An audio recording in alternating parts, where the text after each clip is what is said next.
tout le monde, bienvenue au chaîneur Nicolas au micro en compagnie de Sacha Gavami. Sacha, comment vas-tu? Ça va toi, Nick? Ça va très très bien. Gros menu aujourd'hui. Parlant de menu, on a du bon manger devant nous. Écoute, on va commencer par ça. Commençons par ça. Merci Oui. de mettre la table pour ça. On va Mettre commencer la le balado. table, très bien. C'est un magicien des mots. Ça me vient naturellement. Oui. Hein? C'est un talent unique Oui, que je découvre oui, depuis oui, le oui. début de notre saison. Quand on a commencé cette année du balado, cette saison du balado, on avait un commanditaire qu'on remercie Mise au jeu. Et on remercie beaucoup parce que c'est grâce au support des commanditaires qu'on peut avoir ce balado-là. Et là, on a eu la belle nouvelle ce matin en arrivant qu'on a un deuxième commanditaire. Et là, ça veut dire les gens, ils se parlent. Là, il y a sûrement que Benny a appelé l'Auto-Québec Mise au jeu. Il dit « Hey, ça doit être un méchant bon move que vous avez fait. » Puis on dit « Ben oui, les chaîneurs, meilleur move qu'on a fait de publicité. » Oui. C'est pas mal ça, j'imagine, la Je conversation. pense que oui. Fait que sans blague, on remercie Benny pour leur support qui s'associe vraiment à nous autres, aux chaîneurs. Fait que c'est un bon temps de l'année pour regarder du foot. Hein. En fait, cette semaine, on était très choyés, à part Stéphane des Chargers comme moi. On y reviendra. On va y revenir. Et donc, oui, Benny nous supporte. Fait que merci beaucoup à Benny. Puis là, on a des ailes de poulet qu'on va pouvoir manger au fur et à mesure de l'épisode. Ça se peut que je me laisse tenter par... Toi, t'as épicé, pas épicé. Moi, ça dépend des jours. Moi, j'aime ça un peu épicé, mais Ok. pas trop. Tu sais, moi, que je dois boire de l'eau à chaque bouchée, là, ça m'intéresse pas. Moi, ton truc. Ouais. OK. Ouais. Toi? Oui, je suis très épicé. Ah ouais? Oh, ouais. À Noël, moi, je commande toujours des... Ah ouais, non. je demande des petites capsules. C'est quoi le de plaisir que t'as à Ben, manger c'est quand que c'est ça ça, fait un peu mal? comme- c'est ça, l'idée, c'est pas que ça fasse mal, c'est de rehausser le goût des aliments avec, puis tu sais, c'est pas juste épicé, là. T'as des trucs à la lime, à la coriandre, Oui. tu sais, c'est plus... C'est ça. Fait que, les petites sauces épicées, moi, je suis Ok. très, très fan. OK. Je veux qu'on parle aussi de ce qui est derrière toi. Une affiche du spectacle de Ouais. Louis Morissette qui On va s'en très, fout. très bien, Wow. cela dit, paraît-il. Tu l'as-tu vu? C'est lui qui me l'a dit, paraît-il, Ah, que ça va bien. oui. Peux-tu Ça nous serait son expliquer ce qui se trame derrière cette pancarte, Sacha? Ouais. Je commence à tranquillement remettre en question mon amour pour les Chargers. Puis c'est un amour inconditionnel, fait que je pourrais jamais m'en départir, mais C'est comme le mariage. si je peux, oui, C'est comme- si je peux revenir à quand j'avais 12 ans puis que je me suis dit, Sacha, ça te prendrait une équipe pour aimer. J'aurais aimé que je ne vois pas le Daniel Tomlinson avec les Chargers, puis que ça ne m'intéresse pas du tout, cette équipe-là. Parce que malheureusement, cette équipe-là m'a encore causé du mal. Et mon aveuglement volontaire la semaine dernière, Louis Morissette, dans le balado entre la poire et le fromage, que certains peut-être ont déjà écouté. Et Max Talbot, il vient vraiment faire une grosse job à ce Ouais, balado. il rehausse le niveau. Ah, rehausser, peu dire. Mais il y a une chance qu'il est là. Fait que salutations à Max si jamais il nous écoute. Louis m'a appelé pendant l'enregistrement, puis il m'appelle pour prendre un pari. Il dit si on fait un pari, puis si les Pats gagnent, ben il faut que tu ailles sur le pont Jacques-Cartier avec une pancarte de mon show, puis que tu ailles dans le trafic, puis que tu montes ça à tout le monde. Puis moi, confiant, puis aveuglé par mon amour pour les Chargers, j'accepte. Et en échange, si les Chargers gagnent, fallait qu'ils fassent quelque chose. Ça sert à rien que je le mentionne parce qu'ils n'ont même pas gagné. C'est pas arrivé. C'est une vidéo qu'il fallait qu'ils mettent sur les réseaux sociaux. Anyway. Fait que le match en fin de semaine était dégueulasse et ils ont perdu, pas juste de façon Non, humiliante. c'est une rince. Ouais. Vraiment humiliante. Et donc ce matin, je me suis levé à 5 h du matin. Et tu sais, des fois, tu te lèves tôt puis c'est comme, il y a une raison pour. Et là, je me suis réveillé puis je me suis dit, vraiment, là, ma vie est rendue au point où je me lève à 5 h du matin pour aller tenir une pancarte de Louis Morissette à son show sous pression. Sous pression. Attention. J'allais dire sans pression. Non, il y a de la pression. Sous pression. Puis, blague à part, là, je vais montrer un peu d'amour. Ouais. Le show est excellent. Paraît-il. Il est excellent. Ouais. Et pas parce que c'est un bon chum, Louis, juste objectivement. Fait que bref, je me présente ce matin avec cette belle pancarte-là qu'on voit derrière. Pour ceux qui nous écoutent, ne nous voient pas. Pour c'est une l'audio, pancarte, oui, c'est ça. C'est ça, c'est une pancarte blanche avec une affiche du show de Louis qui tient sur un bateau de hockey, puis avec la date du dernier show qui va avoir lieu pour la tournée, qui va être le 20 janvier à Brossard. Un bon vieux Sherwood, d'ailleurs, Oui. le bâton. Qualité? Je suis pas un Ouais. très grand connaisseur de... Oui. Ouais. C'est ça. Connor Bedard avec des Sherwood. Ouais. Matthew Ketchuk. OK. Ouais. Ouais. C'est bon. Tu connais ton hockey. Tu connais tes affaires. Fait que bref, c'est ça que j'allais faire un matin. C'était humiliant. Et je remets vraiment en question si je vais continuer à vouloir aimer les Chargers, mais je sais que la réponse, ça va être oui. Blague à part, puis on y reviendra là, au cours de l'émission parce que je le disais, c'est un gros menu. comment tu as vécu ce match-là. Puis tu sais, je t'ai pas texté cette soirée-là parce que je suis moi-même fan d'équipes dans d'autres sports, puis je sais à quel point ça peut nous affecter. Fait que j'essaie le plus sérieusement du monde être le moins baveux possible parce que je sais que ça peut être une vraie douleur lorsque ton équipe à laquelle tu t'attaches et que t'encourages depuis des années, ça vient te chercher au plus profond de ton être. Fait que c'est pour ça que je t'ai pas écrit, mais je veux savoir comment tu vas puis comment tu as vécu cette soirée-là. Écoute, c'est sûr, quand t'es fan des Chargers, tu deviens un peu habitué à de la déception. Sans blague. Oui, mais quand même, chaque année... Mais cette année, c'était particulièrement démoralisant.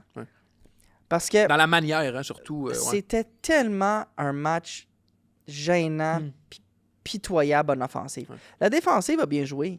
Ils ont gardé l'équipe dans le match. Oui, tout à fait. Mais t'as Justin Herbert qui est, en saison régulière, sort des excellentes statistiques, puis est capable de bien mener des matchs. Comme Rivers, dans le temps. Oui, mais Rivers jouait mieux que ça. Non, mais dans le sens qu'il y avait toujours ses stats. Il y avait un rendement qui était presque assuré. Et je sais que c'est moi qui disais que la ligne offensive des Chargers est dégueulasse, puis elle l'est. Puis pour ceux qui ont regardé le match, ils ont vu en deuxième demi, Herbert s'est fait ramasser. Mais en première demi, il y avait du temps pour lancer. Il a manqué beaucoup de lancers. Puis, fait que j'étais très, très déçu envers Justin Herbert. Et j'étais très, très déçu envers Jim Harbaugh. Parce que je m'attendais jamais à ce qu'il se fasse autant out-coacher que ça. Il avait l'air... Les calls à l'offensive, quand ils ont fait l'interception à la ligne de 10 des Patriotes, 4 passes, même pas une course. Pourquoi? Aucun tempo. Les jeux prennent trop de temps à se développer. En fin de match, les substitutions qui ont laissé le temps aux Patriotes de substituer, fait que tu perds tellement de temps au cadran. C'est des erreurs que tu t'attends pas à un entraîneur de la réputation de Jim Harbaugh. Puis c'est pas une performance de carrière que tu t'attends à la reconnaissance que Justin Herbert devrait avoir dans la ligue. Mais ça te fait remettre en question. Est-ce que Justin Herbert est le carrière qui va mener les Chargers au Super Bowl? C'est pas s'il continue à jouer le même en série. En série, son niveau descend, là. Puis oui, ils vont adresser la ligne offensive. Puis oui, il y a des bons morceaux. Mais les Chargers risquent de perdre Jesse Minter, le coordinateur défensif. Fait que ça, c'est jamais un bon signe. Regarde, les Lions, cette année, ils ont perdu leur coordinateur offensif-défensif. Ça a été difficile. Fait qu'il faut pas prendre pour acquis que c'est une transition qui se fait facilement. Quand tu regardes le Justin Herbert, je pense qu'il va vraiment devoir qu'il adresse un peu ses démons en séries éliminatoires. Il n'y a pas de victoire en séries éliminatoires. Fait que c'était comme un match qu'à la fin, j'étais juste un peu en train de me dire, OK, mais l'espoir qu'on avait que l'équipe allait prendre une coche, ils n'ont pas montré ça. L'as-tu regardé jusqu'à la fin? Oui, jusqu'à la toute fin. Parce que je voulais voir comment il allait se comporter, mais... Tu sais, on parlait la semaine passée que la McConkey peut être un receveur numéro 1. Il créait aucune séparation. Keenan Allen avait l'air désintéressé. La ligne offensive, écoute, je sais qu'ils sont pas très bons, mais ça peut... C'est une passoire. C'était pas chic. Non, vraiment. Puis c'est dommage parce que j'ai l'impression, puis j'ai des amis par texto qui m'écrivaient, puis on se disait que l'histoire de Herbert et celle de Burrow se ressemblent un peu. C'est-à-dire deux corps ultra talentueux que les organisations ont payé des gros sous, mais qui sont incapables d'aider puis de construire autour d'eux. C'est pas impossible que Herbert se tende aussi à un moment donné. On parlait de Burrow avec sa conférence de presse cette année qui disait j'ai peut-être moins de fun qu'avant à jouer au foot. Herbert, je pense qu'il est un peu moins... il est plus réservé que Burrow, je pense, à plusieurs égards. Je pense pas qu'il va sortir publiquement pour le dire. Mais tu voyais dans son attitude en conférence de presse qu'il était vraiment pas content. Puis au-delà de ça, il était déçu, je pense. Au sport, c'est notamment du hockey, du football, du soccer, du sport de combat et aussi de la business du sport. Et où est-ce qu'on peut retrouver tout ce contenu, Sacha? Il y a une application Cause Sport où tu peux écouter tous ces beaux contenus-là. C'est vraiment intéressant. Il y a le site internet causesport.tv où tu peux aller chercher tous ces contenus. Puis en plus, tes membres, tu as accès à des contenus exclusifs. Puis aussi, il faut s'abonner à la chaîne YouTube. Fait qu'il y a plein d'options pour les gens. Qu'est-ce qu'on fait? On s'abonne? C'est parce qu'il a joué un terrible match. Puis, par contre, je vais donner un edge à Burrow. Burrow, en série, a montré qu'il pouvait élever son jeu. Oui, t'as raison. Herbert a montré que son jeu baissait. Ouais. Et c'est ça qui est dommage. C'est ça. Puis il est peut-être, on y reviendra, là, il est peut-être juste pas fait pour les grands moments. Il y en a de très bons corps. Dans tous les sports, là, au hockey, au baseball, au football, des joueurs qui, en éliminatoire, c'est juste pas leur terrain de jeu. T'sais. Et c'est ça que j'ai hâte de voir parce que Des blessures au foot, ça arrive, tu sais. Fait qu'arriver en série avec toutes les équipes sont blessées. Arriver avec l'équipe que tu avais prévue au départ, là, C'est c'est impossible. Fait que comment tu gères ça? Mais je pense aussi, regarde, je suis très déçu aussi de certaines décisions de la direction générale. La ligne offensive, c'est eux qui l'ont créée, là. Ouais. Je comprends que les bloqueurs, ils ont été blessés, mais les gros problèmes, c'est la ligne offensive intérieure. Le centre. Le centre, il est terrible. Le garde à droite, Becton, je veux dire. Alors que son potentiel était Ouais, immense lorsqu'il est arrivé puis dans la Zion NFL. Johnson, pas bien mieux. Ouais. Ça a été très, très décevant. Fait que, difficile, mes chums ont ri de moi beaucoup. Ouais. Je savais que je devais être ici un matin sur le pont Jacques-Cartier. Puis, OK. Fait que c'était ça. On y reviendra, Sacha. Donc, le plan d'aujourd'hui, les 2 minutes d'avertissement, tes prédictions. Dans l'extra, on revient brièvement sur chaque rencontre du week-end dernier. On prédit l'issue des 4 rencontres du week-end et un top 5 des postes d'entraîneurs vacants les plus intéressants. Oui, parce que la semaine passée, on n'en a pas parlé des postes d'entraîneurs, mais là, on va en parler avec les top 5 des jobs les plus attirantes parmi les jobs disponibles. On commence avec le 2 minutes d'avertissement, 10 énoncés. Tu ne connais pas les énoncés, on y répond en 2 minutes et c'est parti. Premier énoncé, l'avenir de Nick Sirianni avec les Eagles est compromis. Oui. J'ai pas du tout aimé la saison des Eagles cette année. Chaotique. Chaotique. Quand il y a autant de bisbilles, de commentaires, de problèmes dans le vestiaire, c'est signe d'une équipe qui est mal dirigée. Une selon équipe moi. qui venait de gagner aussi, Ben, alors c'est qu'on ça. a l'impression que ça devrait être la bonne entente. C'est ça. Puis, j'ai trouvé que Nick Sirianni a réagi comme fan avec A.J. C'est Brown. intéressant. Tu sais, A.J. Brown, quand il a échappé son ballon, là, je pense que plusieurs fans ou plusieurs amateurs de foot ont tous pensé à la même affaire. Et avant de chialer, là, attrape donc un ballon puis échappe-le pas. Il a réagi comme ça, puis il est allé le voir. Ça se fait pas. Les caméras sont sur toi. Garde-toi une chaîne. Surtout sachant que tu vas chicaner un gars ultra bouillant comme Brown. Tu sais exactement comment ça. lui va réagir aussi. C'est ça. Fait que j'ai juste trouvé que c'est pas professionnel, puis je me dis, c'est pas normal. Est-ce qu'on vrai qu'après un Super Bowl, que c'est l'année plus difficile au niveau de performance, tu sais, c'est un Super Bowl hangover, mais qu'il y ait autant de bisbilles, bof. Fait que la solution, c'est quoi? Tu changes d'entraîneur, tu l'entoures Moi, je pense qu'ils vont le mieux. garder encore, mais je pense qu'ils vont changer de coordinateur offensif. Ouais. Un autre. Un autre. Puis je pense qu'ils vont essayer de voir si ça se Fangio, corrige. tu le gardes? Ben oui. Ouais. Je l'adore. Non, je sais qu'il y a bien des gens à Philadelphie qui étaient fâchés contre Fangio aussi pour le match. Là. Non, mais dans le sens que, tu sais, ça reste, c'est Philadelphie, puis on comprend le marché. Ben oui. Mais Sirianni, donc, tu le gardes, mais Moi, je pense qu'ils vont le garder. Parce qu'il a gagné le Super Bowl il n'y a pas si longtemps. Ils ont quand même fait les séries. Mais je pense que sa job est comme... Disons qu'une autre saison comme ça, puis il est parti. On parlait de Brown. Est-ce qu'il a joué son dernier match à Philly? Je pense que oui. Ouais. Je pense que oui. Je pense qu'il va... Parce que ça demeure ton receveur numéro 1. Oui. Tu sais, t'as Goddard, là, je comprends. Là. Mais... Oh oui, mais ils n'ont pas eu tant d'une attaque explosive cette année avec lui, receveur numéro 1. Non, mais 1000 verges encore. Oui, fait mais 48. Toi, tu le garderais? Je sais pas si je le garderais, mais il faut trouver un moyen de régler ça parce que tu sais, A.J. Brown, dans de bonnes conditions, c'est un top 10 dans la ligue, je pense. Puis là, les Eagles, tu n'as pas le luxe de te départir d'un Mais son Brown, attitude cette année. Non, je suis d'accord avec toi là-dessus. Deuxième énoncé. La rivalité entre les Bears et les Packers est la meilleure de la NFL.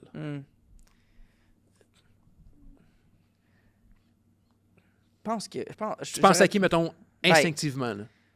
Instinctivement, Steelers-Ravens, Bills-Pats, Bills-Pats. Mais tu sais, si tu vas vraiment... Bears-Lyon. Puis, je veux dire, je sais qu'ils sont pas dans la même division, là, mais Niners-Eagles, en est une pas pire, oui, ça. t'as raison. Moi, je mettrais Bears-Packers. Comme numéro 1. Comment t'as trouvé l'attitude de Ben Johnson? Ah, j'ai trouvé ça... C'était en réponse à Matt Lafleur. Ah, tu trouves? Oui. Si tu regardes la victoire des Packers quand ils ont gagné contre les Bears cette année, la façon que Matt Lafleur a serré la main à Ben Johnson était exactement la même manière que Ben Johnson a serré la main à Matt Lafleur. Okay. Il y avait une question il y avait les Bears, je pense, qui ont senti une certaine arrogance de la part des Packers, et je pense sûrement que les Packers ont senti quelque chose par rapport aux Bears. Mais ça fait de la bonne télé. Oui, mais donc, Ben Johnson dans le vestiaire, c'est que les caméras sont là, c'est que les gens filment avec leur téléphone. Et le Ouais. F Packers, F Green Bay, ça te dérange pas? Nick, il y a des rivalités dans le sport. Ouais. Puis je sens qu'on les perd un peu. Tu sais, est-ce que le Canadien Leafs, c'est aussi fort que ça l'a déjà été? Est-ce que le Canadien Bruins est aussi fort que ça l'a déjà été? Red Sox Yankees, C'est aussi fort que ça a déjà été? je pense pas. Je sens qu'on le perd un peu, Ben, ça. oui, puis il y a surtout, ça vient, je pense, avec le fait que les joueurs sont de moins en moins loyaux avec les équipes C'est aussi. ça. Donc, tu as moins l'espèce de sentiment d'appartenance à une formation. C'est ça. Fait que moi, j'aurais tendance... Moi, mon feeling, là, c'est bon pour le sport qu'il y ait ces rivalités-là. Ouais. Oui. Est-ce que ça te surprend que ça vienne des entraîneurs? Quand même. Ouais. Il y a comme une partie de moi qui est comme... Mais en même temps, c'est Ben Johnson, c'est un coach que les joueurs aiment beaucoup. Oui. Puis il a donné cette énergie-là. Le risque pour les Bears, c'est de rester un peu sur leurs émotions. Puis pas... Parce que les Rams, ça va pas être une Oui, il faut rivalité, rester, là. il faut surfer Ouais, là-dessus. t'as ouais, raison. ouais. Le troisième énoncé, Sacha, les Jaguars de Jacksonville peuvent espérer gagner un championnat avec Trevor Lawrence. Non. Moi, je l'aime pas. Ouais. Moi, j'ai jamais caché. Faut dire que j'ai eu vraiment tort dans son cas parce que j'ai dit des choses assez... Je pensais vraiment pas qu'il allait avoir la saison qu'ils ont eu, les Jaguars. Donc, bravo à eux, puis bravo au coaching staff et tout. Mais est-ce que c'est Lawrence ou c'est la défense Non, et Liam regarde. Cohen? Non, je pense que c'est juste que Lawrence, il a jamais montré vraiment qu'il pouvait aller gagner des gros matchs. Oui, il a battu les Chargers une couple d'années avec la remontée. Bravo, mais après ça, il n'a jamais eu rien eu. Fait que jusqu'à preuve du contraire, c'est comme si tu me demandes que Justin Herbert, on peut gagner le Super Bowl, Ouais. les Chargers peuvent gagner le Tu Super prends Bowl quand avec. les deux? Tu construis une franchise. Tu as le choix entre ces deux corps-là. Je pense que j'irais avec Herbert parce que les deux m'ont rien montré en série, mais si Lawrence montrait qu'il pouvait gagner en série, j'irais avec Lawrence. Moi, un carrière là, dans la NFL, là, il est utile s'il peut t'aider en série. Ouais. Sinon, qu'est-ce qu'on fait?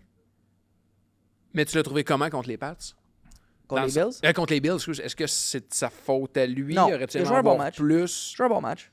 Il a joué, je trouve que il a joué le meilleur match qu'il peut, mais la dernière drive, il y avait une chance de les gars. Il y avait une chance de descendre le terrain, là. Puis, mauvaise passe interceptée. Fini. Ça, tu t'attends mieux que ça en dernière drive.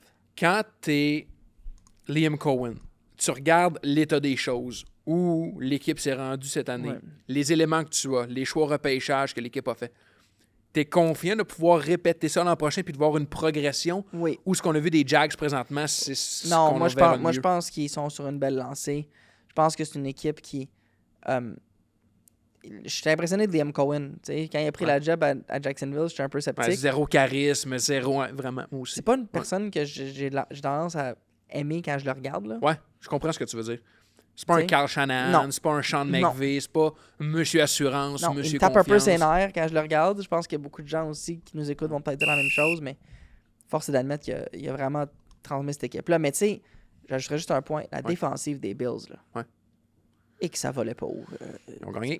Oh, que Ils ça ont gagné le volait match. pas haut. Tabarouette. On s'en va au quatrième énoncé, des tours à Pittsburgh. Aaron Rodgers pourrait aider les Steelers en 2026. Je pense pas que c'est en lui le problème. Tu sais, il a quand même connu une année satisfaisante. C'est ce qu'on disait que les Steelers, ils manquent d'explosivité à l'attaque. Ils manquent... Mais c'est comme si les Steelers, d'une certaine manière, puis je suis convaincu que c'est pas ça. Là, je pense que chaque organisation entame la saison avec le désir de gagner. Mais c'est comme si, c'est Pierre Vercheval qui le disait hier à RDS, c'est comme s'il se contentait d'avoir la fameuse fiche gagnante C'est pour ça. Tomlin. Là. Puis après ça, ben c'est bon, ben, advienne que pourra. Ben, si Pierre l'a dit, c'est que c'est vrai. Oui. On s'entend? Oui. Pas de débat à avoir. Non. Tu sais. Non, mais j'aimais l'espèce Mais il a raison. d'allusion au fait que, tu sais, Tomlin, là, Ouais. il y a comme une espèce d'aura autour de lui, Ouais. mais ça fait quand même 7 matchs en ligne qu'il perd en Mais éliminatoire. pourquoi il y a un aura? Parce que je sens qu'il amène ses équipes à surperformer en saison. Ah, c'est Moi, intéressant, selon je comprends, moi, oui. Je c'est comprends. qu'il arrive en série un peu à bout de souffle, cette équipe-là, parce que Ils ont chaque tellement joué match au-dessus de leur tête. est une bataille pour Mm. aller la gagner. Il n'y a pas de match facile pour les Steelers. Il n'y a pas de match où Surtout c'est dans cette simple. division-là. Là. Mais c'est compliqué tout le temps. Ouais. Fait que oui, ils finissent avec une fiche gagnante, mais ils n'auraient peut-être pas dû finir. Fait que je sens que leur évaluation de leur équipe est peut-être des fois est surestimée par rapport à ce qu'elle est Ouais. vraiment. Ouais. L'évaluation interne, Ouais, tu je sais. comprends. Ouais. Est-ce que c'est un peu comme et puis là, je vais faire une grosse comparaison au monde du hockey, là. C'est un peu comme les Islanders de New York. C'est-à-dire qu'ils sont pas très flashy, sont pas très spectaculaires, ils bâtissent correct, se tiennent au milieu puis se contentent d'être au milieu. Sont-ils un peu condamnés, les Steelers, à jamais être dans les bas-fonds, donc jamais repêcher un très haut choix, puis jamais être parmi les favoris pour gagner le Super Bowl? Quand il y avait Roethlisberger dans son prime... Ouais, mais t'avais Paul Amalou, t'avais...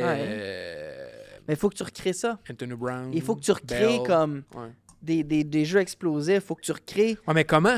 Dans le sens que là, t'as été chercher Rodgers. Non, on s'entend que c'est une patch. T'as été chercher Metcalf. Tu sais jamais Ça trop. prend T'as Hayward qui vieillit, t'as Watt qui vieillit. Ça prend un blockbuster move. Ça prend Ben, au ils ont essayé de repêchage. le faire avec Metcalf. Oui, mais pas... Ça te prend un QB en premier pour y arriver. Je comprends, mais... Fait que Rodgers, est-ce qu'il fait la job? Oui, pour ce qu'ils veulent. Mais est-ce que c'est avec Rodgers qu'il va gagner le Super Bowl? Non. Non, sauf que les Steelers ne seront jamais assez mauvais pour repêcher top 10. Ouais, mais ça prend des trades. Tu sais, il faut que tu fasses quelque chose. Faut que tu essaies d'aller chercher ton joueur, je trouve. Facile pour nous dire ça. Là. Je comprends, mais OK. Prochain énoncé... Je te pique une aile. Ben, vas-y. Prochain énoncé, on a parlé un peu la semaine passée de l'avantage de jouer à domicile. Je te pose la question différemment. Terminer premier et détenir un laissez-passer est réellement un avantage. Donc, pour traduire, là, les Seahawks et les Broncos, cette année, sont avantagés, étant donné qu'ils ont terminé au premier rang de leur association. Excuse-moi. Oui. Elle est bonne. Une bonne aile. Là. Elle est bonne. Elle est bonne. Excusez. Pour ceux qui m'écoutent, qui nous écoutent, je viens de prendre une bouchée d'aile de Benny. Très bien. Est-ce que c'est un avantage? Finir premier, avoir un laissez-passer. Oui. Parce que tu as des joueurs qui se blessent dans les premiers matchs. Fait que tu reposes tes gars au lieu de risquer des blessures. Dans plusieurs des matchs, on a vu des blessures. Là. Ouais. Je me fais l'avocat du diable. Est-ce que tu veux pas... Je pense aux Seahawks, là, qui ont terminé la saison du feu de Dieu. Même chose pour les Broncos. Tu veux pas capitaliser un peu sur ton rythme, ton momentum, surtout sur une équipe jeune. Tu sais, je me dis, les Niners, je pense qu'avec une semaine de repos, ça aurait été avantageux. C'est une équipe plus vieille, plus de vétérans. Là, tu as des jeunes avec les Seahawks, avec les Broncos. Tu as raison, Nick, mais l'affaire avec le foot, c'est qu'il y a tellement des changements de momentum au sein d'un même match que je crois pas vraiment que le momentum se traduit de semaine en semaine autant que dans un seul match. Fait que est-ce que Seattle va peut-être commencer, puis Denver va peut-être commencer un peu plus lentement? Peut-être. Mais si j'avais à choisir entre une équipe plus en santé et moins de contact sur le corps, ou bien de commencer un match, puis commencer un match plus lentement, versus avoir le momentum la semaine d'avant, je choisis quand même la semaine de repos. Puis est-ce que ça te procure un avantage contre une très bonne équipe comme les Bills? Maintenant, je pense aux Bills. Bills-Broncos. C'est ça le duel en fin de semaine? Oui. T'as les Bills qui ont le meilleur joueur possiblement de la NFL. Ils viennent de gagner une grosse victoire sur la route. T'as pas peur que les Broncos arrivent flat un peu?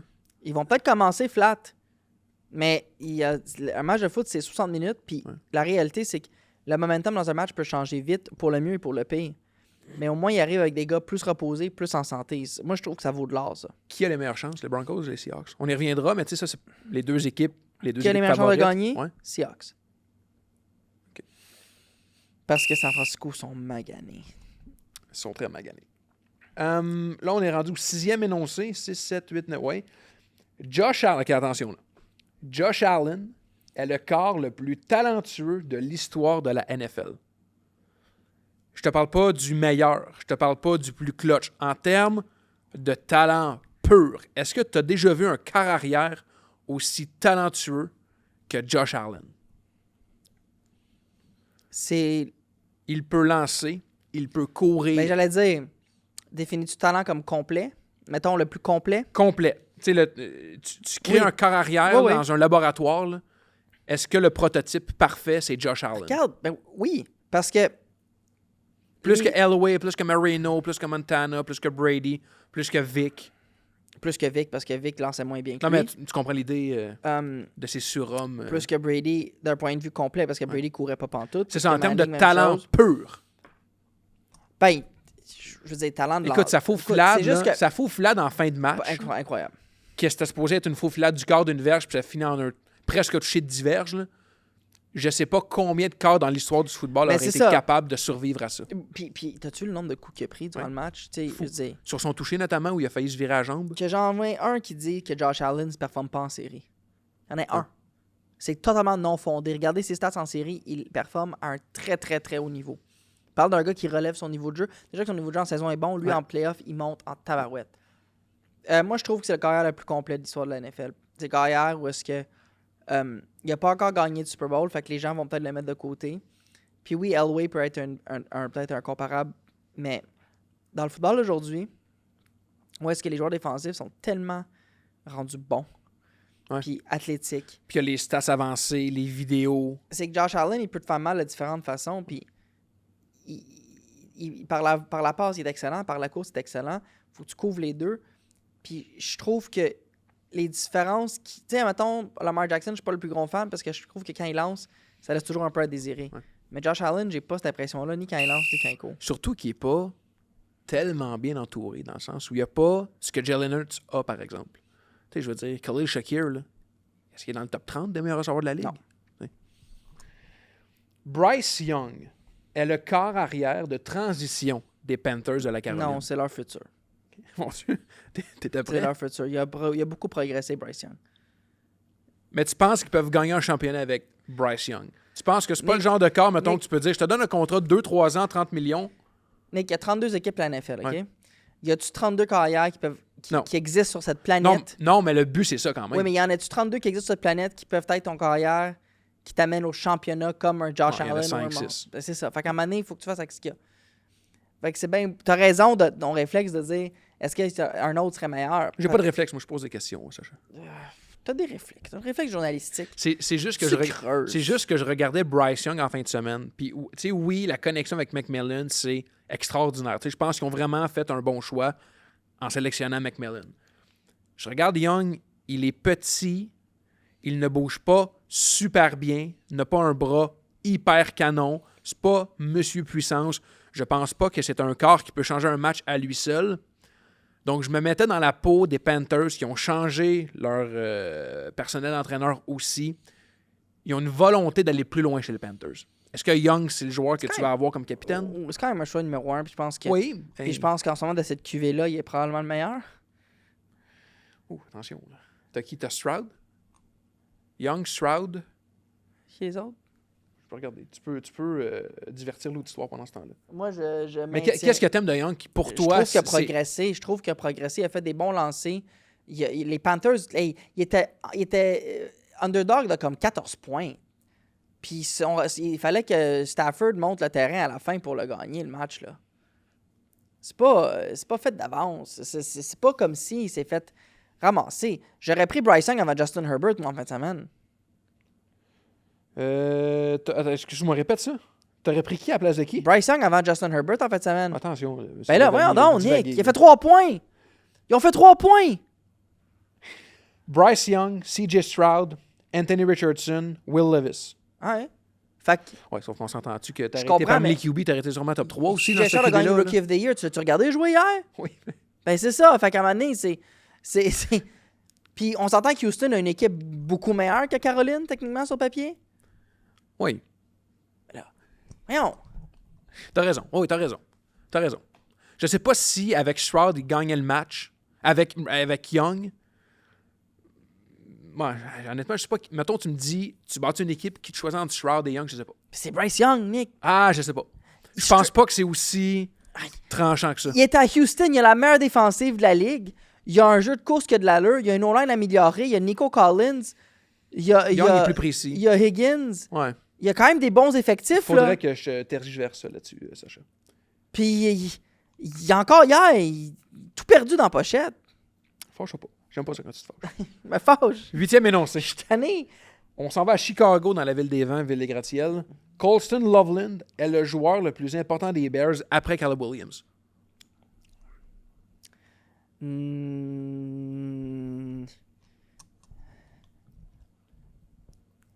Non. Qui? Je pense que ce qui a fait le succès des Bears cette année... Si Loveland n'est pas là, il ne gagne pas.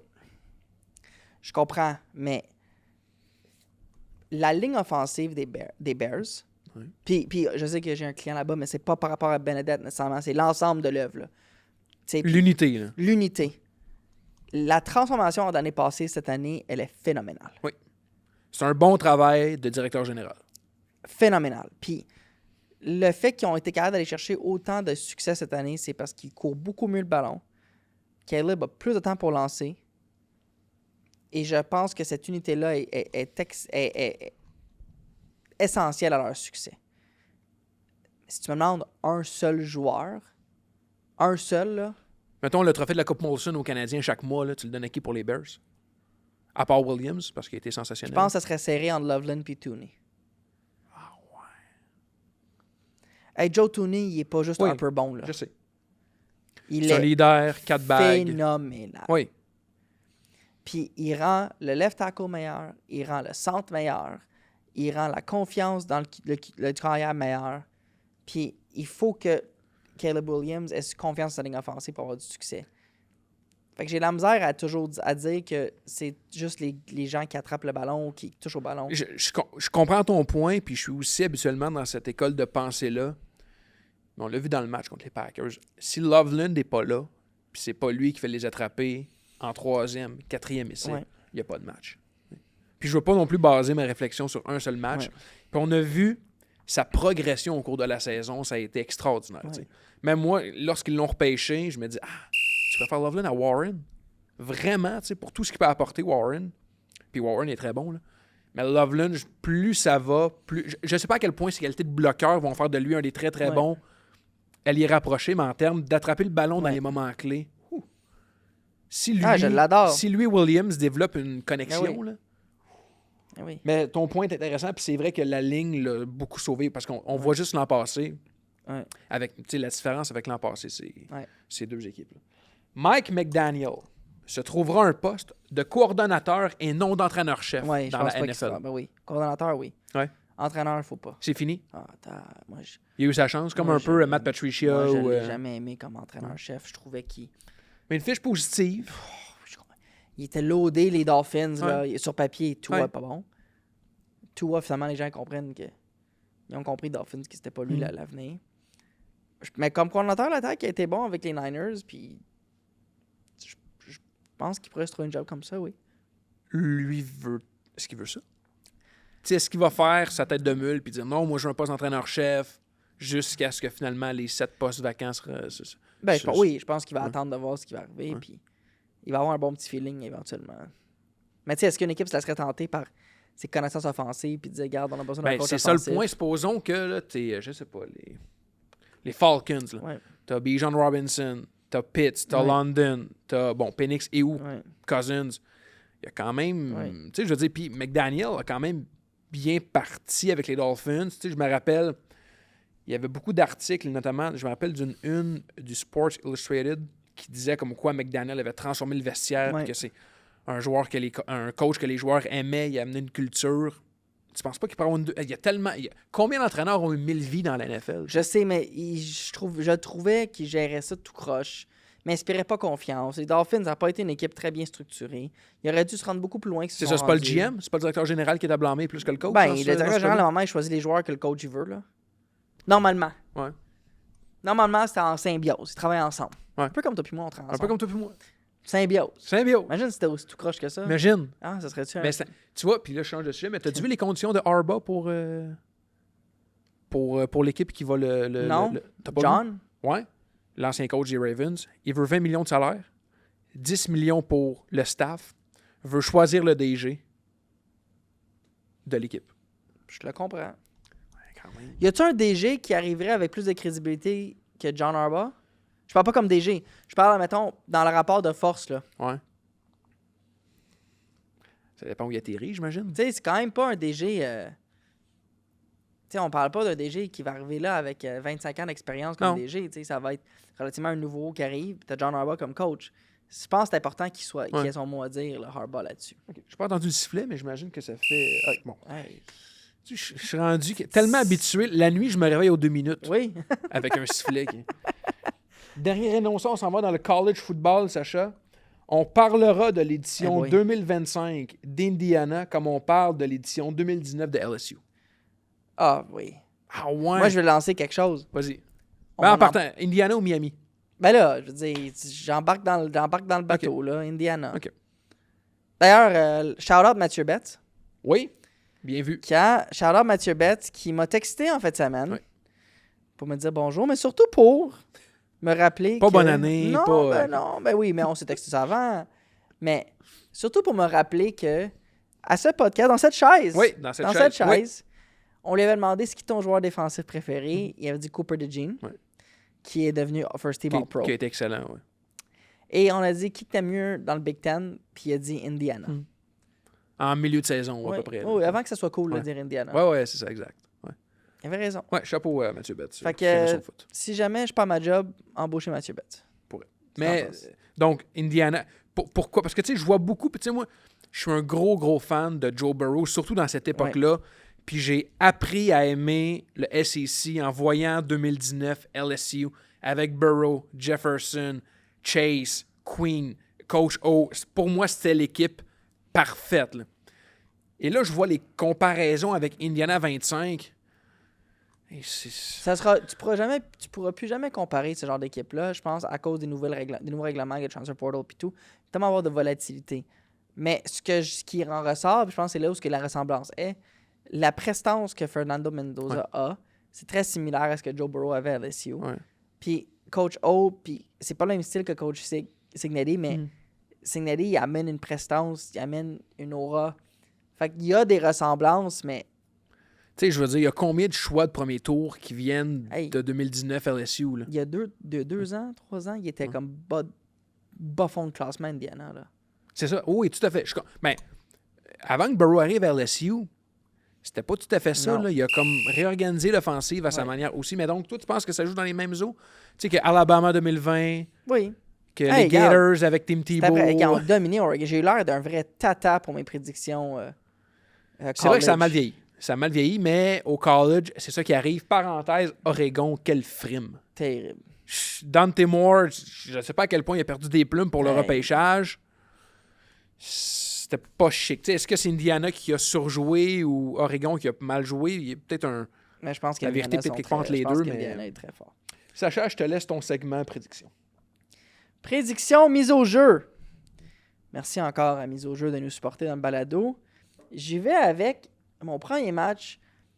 Buffalo, qui sont underdog par 0.5 points. Donc, en gros, ils vont perdre. On s'en fout du score. OK. Et moi, je ne veux pas voler le punch. Ouais. Je vais le voler un peu. OK. Buffalo va gagner. OK. Buffalo sont partis. Ils vont gagner.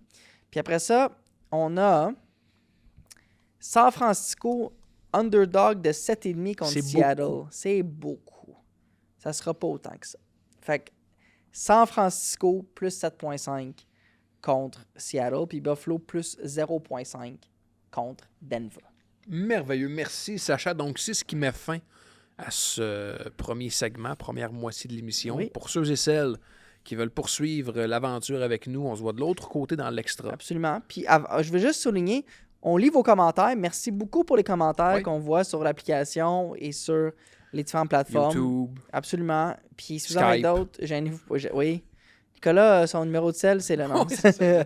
Donc, juste, gênez-vous pas, ça nous fait plaisir. On est déjà rendu à l'épisode 17. Ouais, ça va vite. Il en reste 3. Il en reste 3.